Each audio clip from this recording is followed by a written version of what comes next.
Hello everyone, नमस्ते अनि स्वागत छ हजुरहरूलाई हिमालय किचनमा। आज म हजुरहरूको लागि लिएर आएको छु एकदमै मिठो मसरुम मटर तरकारीको रेसिपी। यसले बनाउन पनि सजिलो छ र मिठो गरेर कसरी बनाउने भनेर म आज हजुरहरूलाई देखाउँदैछु। यसको लागि मैले यहाँ कराईमा चाहिँ एक ठुलो चम्चा तेललाई तताउन राखिसकेको छु र अब तेल तातेपछि मैले यसमा पुरा 1/4 चम्चा मेथी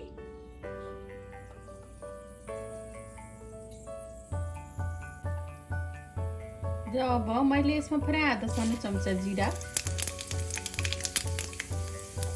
एउटा हरियो खुर्सानी, एउटा तेजपत्तालाई राखेँ, एउटा मिडियम साइजको प्याज,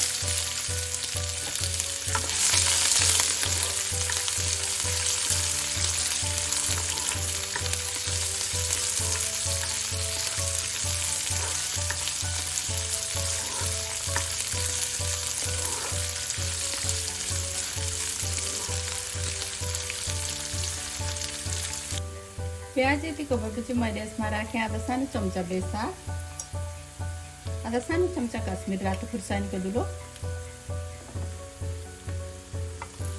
मिक्स गरिदिउँ।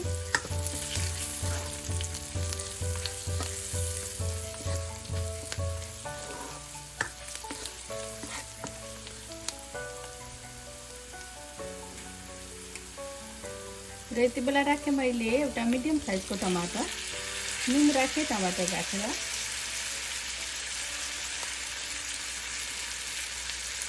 चलाइदिउँ।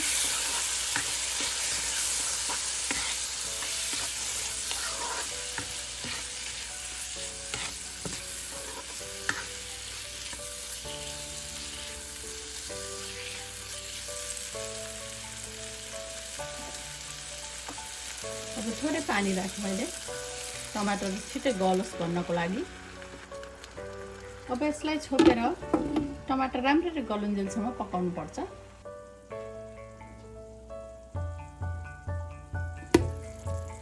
ल अब टमाटर पनि राम्ररी गलिसकेको छ।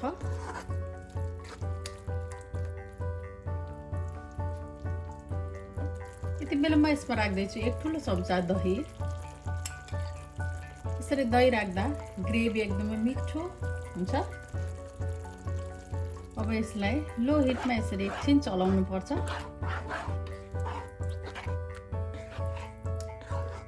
लो हिटमा चलाउँदै चलाउँदै यसलाई एकछिन पकाउनु पर्छ।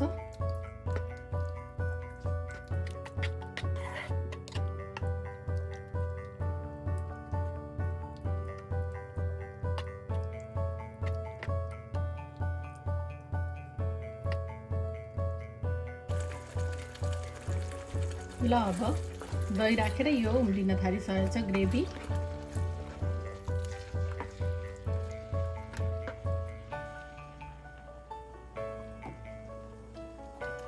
र यति बेला म यसमा राख्दैछु 1/4 कप हरियो केराउ। मैले चाहिँ फ्रोजन केराउ लिएको छु।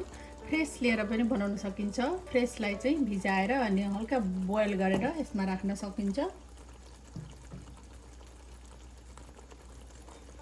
त्यसै गरी यहाँ लिएको छु मैले 250 ग्राम जति डल्ले मसरुम यसरी काटेर लिएको छु मैले यसलाई। आफूलाई कुन सेपमा काट्न मनपर्छ त्यही सेपमा काटेर लिँदाखेरि हुन्छ। अब यसलाई मैले राखेँ। नुन थप्दैछु म आफ्नो टेस्ट अनुसार।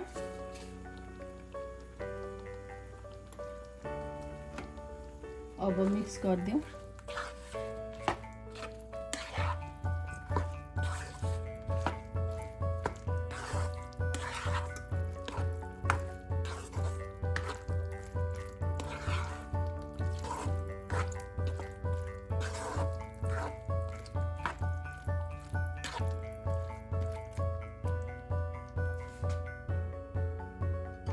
र मैले यहाँ राख्दैछु एक सानो चम्चा लसुन र अदुवाको पेस्ट, एक सानो चम्चा जिरा धनियाको पाउडर। अब फेरि यसलाई मिक्स गरिदिउँ।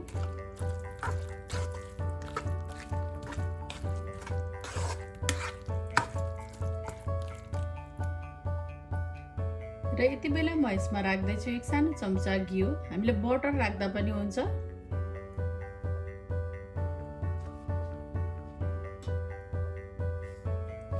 यो घिउ यसरी माथिबाट राख्दा, घिउ या बटर राख्दा एकदम मिठो टेस्ट आउँछ हाम्रो मसरुमको तरकारीमा।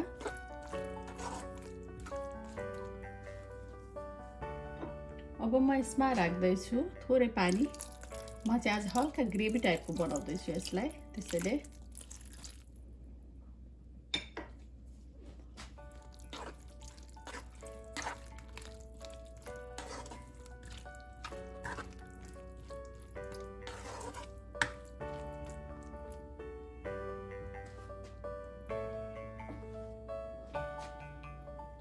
अब यसलाई छोपेर 10 मिनेट जति पकाउनु पर्छ। पहिला यो मसरुम चाहिँ छिटै पाक्छ, त्यही भएर केराउ पनि मैले फ्रोजन लिएको भएर यो पनि छिटै पाक्छ, त्यही भएर।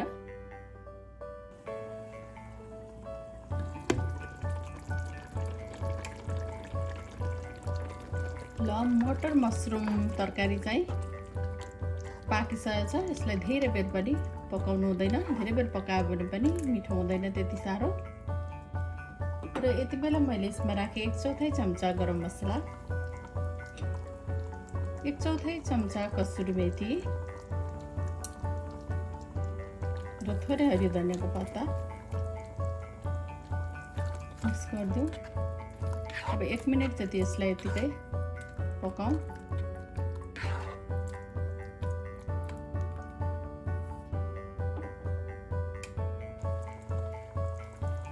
ल अब हाम्रो मसरुम मटर चाहिँ पाकेर रेडी भएको छ।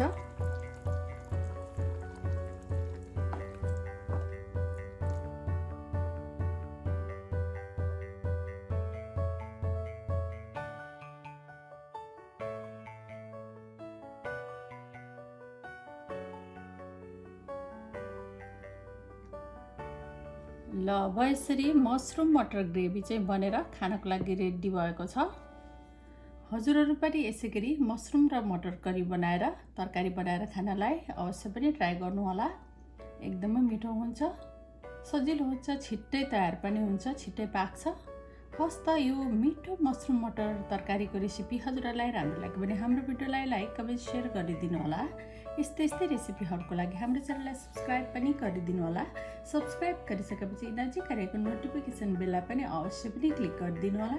फेरि पनि यस्तै मिठो परिकारको रेसिपी लिएर आउने नै छु। हाम्रो भिडियो हेरिदिनु भएकोमा हजुरहरूलाई धेरै धेरै धन्यवाद।